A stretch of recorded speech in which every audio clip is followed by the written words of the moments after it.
Due to COVID-19, we have had no club meetings for several months now. Bob asked me to record something for the club members to watch, and I've decided to talk about drilling holes in a stone. When I decided that I'd like to drill some holes, I had no equipment, so I purchased what you see in front of you here, which is a bench top drill press. It's not a very big press. If you notice, there's 1 foot, so it's pretty small, kind of specialized. I don't think that it would work well as a normal drill in a shop because it's so small, but for what we're doing here, which is drilling stones, it seems to be the perfect piece of equipment. I purchased this for $80 from Kingsley North. You can see the drill press turns on and off on the side, 1,500 RPMs. The adjustment to move it up and down is on the side here. You move this and you can then move it up and down. I'll be doing that later. You can control the depth of it by simply pushing down, and you can adjust the side of this to see how far you want to go in. In this particular case, I bought several packs of drills. These drill bits run $12 for a package of 10. I think it's important that I read the instructions here that comes with the diamond drills. It says, start by allowing only a minimum amount of drill tip to protrude beyond the collet or chuck jaws, since shank size is only .020. So what they're saying here is, as you put one of these in, make sure you've got the key here to open it up. Make sure that I'm going to take one out here that's 0.75 millimeters. Then you can chuck it in here. When you first start out, you can use your glasses on here for a second so I can see better. As you can see, these are quite small. So I'm going to bring it all the way down and then back it off a little bit. Put it in there. I'm going to put it quite a ways in there because, as they say, you don't want too much to be sticking out when you first start the stone.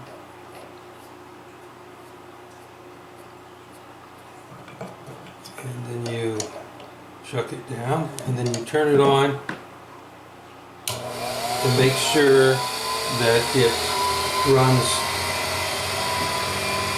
cleanly straight up and down and hasn't been put sideways in the chuck or something like that. And you can see there's just a small amount sticking out right there. Okay, so that's ready to do my first drilling.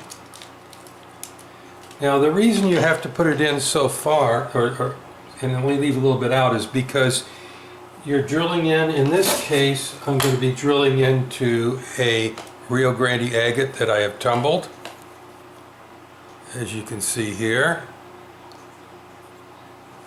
And if you were using this in a steel type drill, you could use a center punch to punch a starting point in the piece of steel. Well, of course you can't center punch a piece of agate, so what you need to do is start very slowly and get the hole established, and once you get the initial hole established, then you can change you can rechuck it, move it down so that it's going to go through the stone. Tub that I found, pretty substantial, plastic, and I can put it under here and I can put water in it and I can work with it because the bit has to be in water at all times.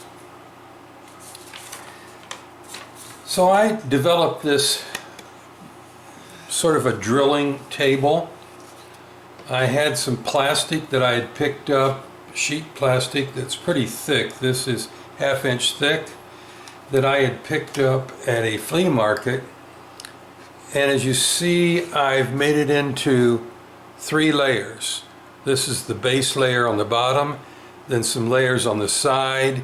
As you notice, I left holes here, and then the top right here with several holes in it for different purposes. The reason I've left the hole here is so water can run through it. When I'm drilling, I will be putting the stone on top and I can move it around.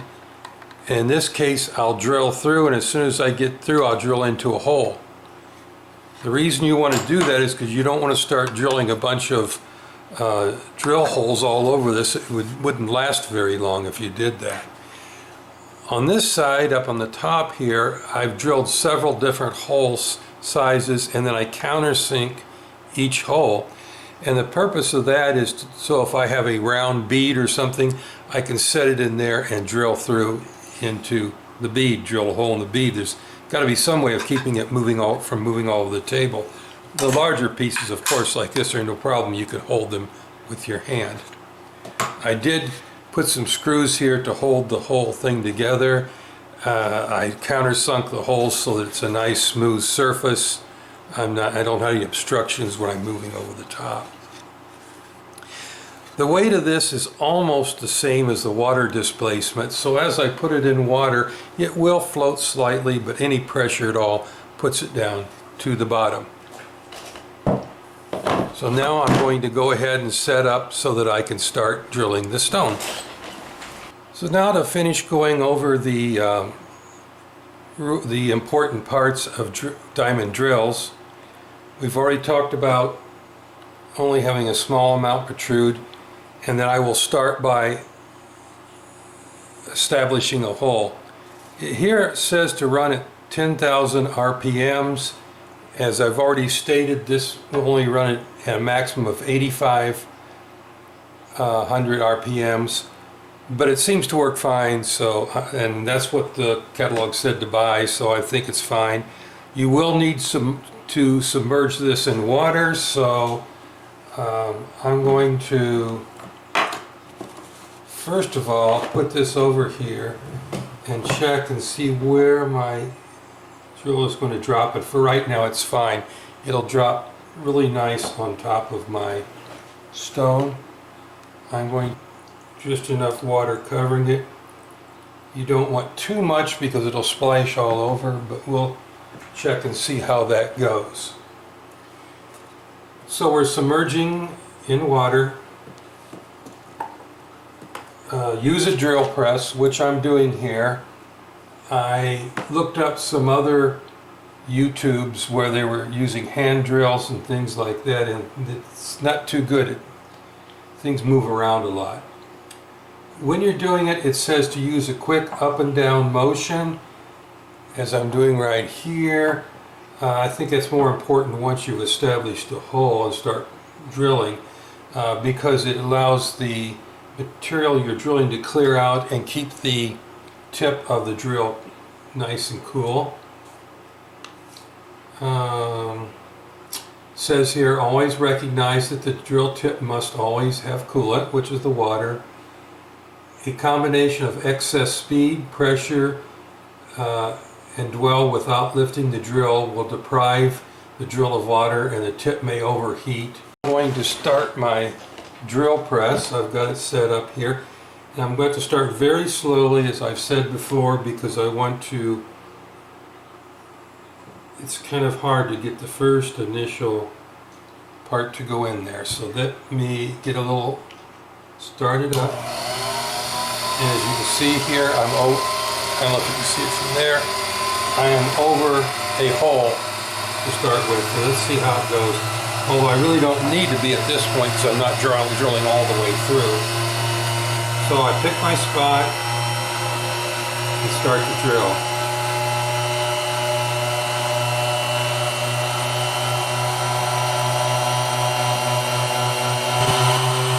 Okay, turn this off. Let me take a look here and see what we have.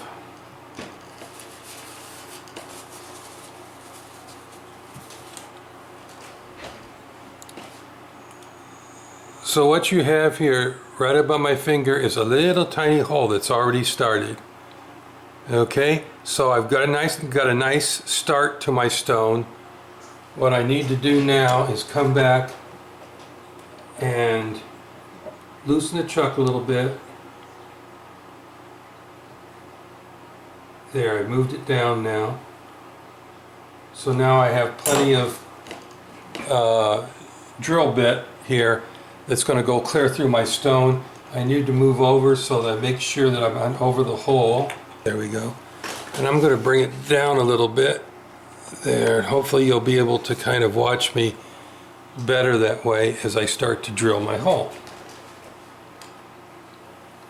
Here we go.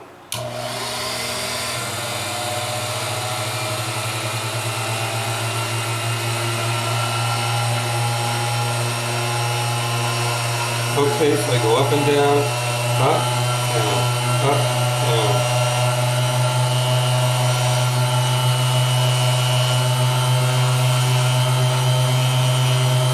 You'll see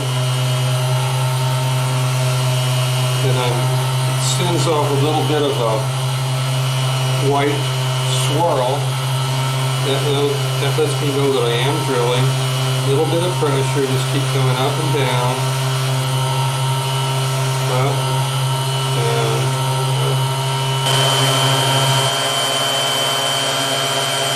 Hopefully from this angle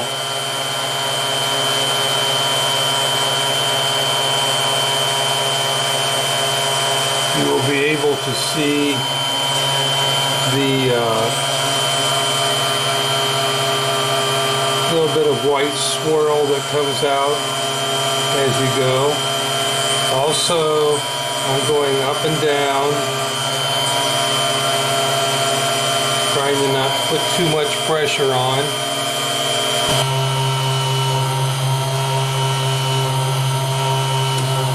I'm through. So, turn it off, bring it out, and there you go. There is a hole right above my finger, straight through. And if I turn over and look at the other side, the hole went through very nicely. Oh, there we go. I can see. Oh, that's good. So you can see the hole right there. It went through very nicely. It did not chip.